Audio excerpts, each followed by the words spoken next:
Travelling all the way from Avalon to Croathia, in the arms of a storm demon, had left Arthur's stomach in knots. At least the trip didn't take long, he thought, wiping his sweaty palms on his trousers. Jarlan planted his hands on his hips and gazed up. The trees that stretched above their heads created great cathedrals that captured the light, holding it in the canopy and slinging it between the branches, as delicate and strong as spider webs. The treetops were a flourish of red, gold, and green, the colours of a turning season, and a chill clung to the air.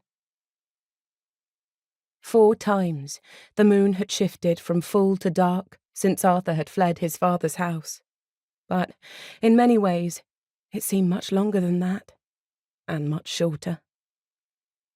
For a brief moment, Ulrian's face floated into Arthur's mind as he had last seen it. Broken and bleeding, the skin on one cheek strangely twisted by the magic that had been unleashed on him. He hadn't remembered that fact until much later, and part of him was sickened by what he had done. "Tell me what you remember about this place," Jarlan said.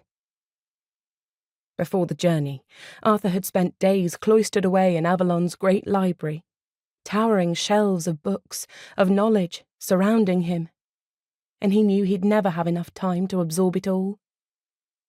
There were books on every conceivable subject, and Arthur had to regretfully set his desires to learn everything aside, focusing on one topic: Croathia. Jarlan had lazily thumbed through books containing information he already knew, while Arthur crammed as much knowledge about the place they would be visiting into his head.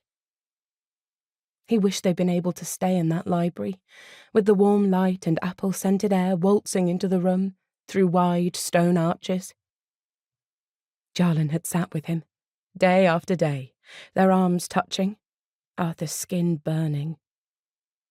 Whenever he managed to tear his eyes from the pages, it was to find Jarlan watching him, one corner of his mouth turned upwards, his expression soft. That look always led to kissing, which led to something more, which meant less time reading, which, in the end, meant they had left Avalon later than originally planned. Arthur didn't mind. Anything to hold off this great destiny he supposedly had. He realised with a jolt that while he had been in Avalon, he had not dreamt of the Grail, or the Fisher Queen. He wondered what that meant. Would the dreams return, now he was back in Teath? Or had the Fisher Queen given him all the information she was going to, leaving him with a patchwork of visions and phrases that mostly made no sense? He toed the ground with his boot, glancing again at the trees that towered above them, aware Jarlan was still waiting for a response. They worshipped the goddess of war and fertility, Inanna, and lived their lives by the turning of the wheel. Once, Croathians had practiced a different sort of magic to the elemental magic they use now. Blood magic.